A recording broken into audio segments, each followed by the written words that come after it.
One question regarding this is, people ask, why is the Quran not a book of science? And the response is very simple. That humankind has been given the abilities by God Almighty by which humankind can discover everything in the known and observed universe, or many things in the known and observed universe. So there is no need for Allah Almighty to place scientific facts in the Quran. The Quran was not revealed as a scientific book and is not approached as a scientific book. But does this mean that there is a contradiction between the Quran and science? This question, a loaded question which so many people ask, how would we respond to this? We would respond by saying that anything in science which is empirical, factual, and observable would never contradict anything in the Quran.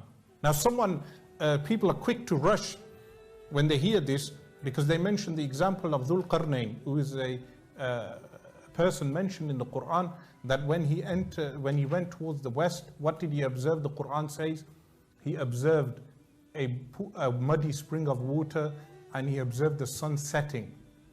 So they quote this to say the Quran is saying that the sun sets in a muddy spring. The Quran is not saying that.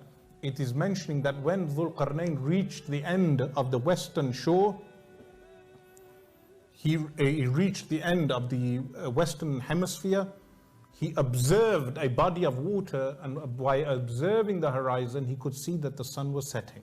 This is all the Quran is stating.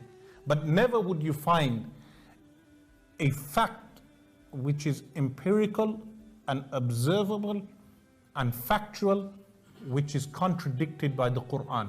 And the same would be said regarding the sayings of the Prophet, peace be upon him. An example of this, some people quoted this recently, which I had answered many lectures ago, regarding a famous statement that the Prophet of Islam, peace be upon him, states that the sun every day takes the permission from the divine in order to rise, and the sun prostrates itself underneath the throne of God Almighty. This is the outward of the text. Now, how does a person reading this text understand that when we observe the sun today, we observe the sun through telescopes, and we observe the sun, well, not directly through telescopes, otherwise a person would go blind, but they take satellite images of the sun, and people observe the sun. How do we respond to these type of objections? This is just one sample objection.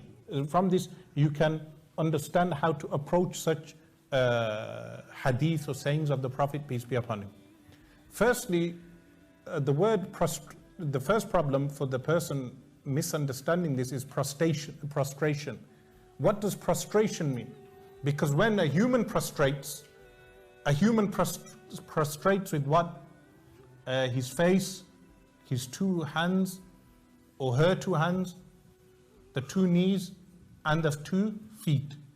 And a person prostrates to whatever they may prostrate to. When they are reading this term for the sun, they are expecting the sun, which is a globe-shaped, meaning circular, to bend down like a human being. But the hadith is not stating that, because even the Quran states regarding a shajar and a najm, which is a plant. A shajar is a tree, a najm is a plant. Regarding these, yasjudan, that they perform a prostration. What does this mean? A prostration which is befitting that creation, which we are unfamiliar with. So you may be observing a tree, and that tree is humble to Allah. You may be observing the sun, but the sun is humble to its creator. This is what the hadith means. So then a person may say, what does it mean? It takes permission before it rises. What that means is that every moment the sun is rising at a point in a country. Today as we speak, the sun is rising in a place. And every moment it is rising with the divine will of God, with the divine will of Allah. And likewise, what does it mean that the sun is under the throne? Now the throne, people when they read this word throne, arsh, what does the throne mean? It's a creation of light that encompasses the galaxies and the known universe, not observable by the naked eye, meaning something beyond this realm. So the sun is actually, if we believe in that, we would say the sun is already underneath the throne. It doesn't mean that the sun flies away to a place known as the arsh, the throne, goes underneath the throne and then takes permission and then comes back. This is the understanding people have when they read these texts. So there is no contradiction found in the Quran or the Sunnah between observable empirical science. Never. Likewise, someone may say, then why are Muslims not advancing in science today? Yes, the question is valid. The answer would be, when these Muslims were more fundamentalist, as you may say, meaning an atheist may say they were fundamentalists in the early first 200 years of Islam, they were advancing in science, a known historical fact.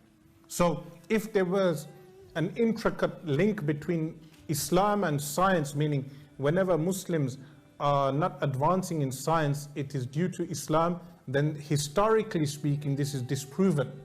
Because in the first 400 years of Islam, Muslims made leaps in science, in advances in science. So why are they not advancing today? Our response is in many ways. One is, of course, that in those times, those scientific projects were funded by governments. So the Umayyad dynasty funded scientific projects. The Abbasid dynasty funded scientific projects. Today, the governments that Muslims have do not fund. Even in Britain today, especially under Theresa May, the scientific community will cry about the funding placed in science, meaning governments only place funding in science when it benefits them. So what is the reason apart from funding? The other reason is something which I may answer in the question and answers session because due to a lack of time. So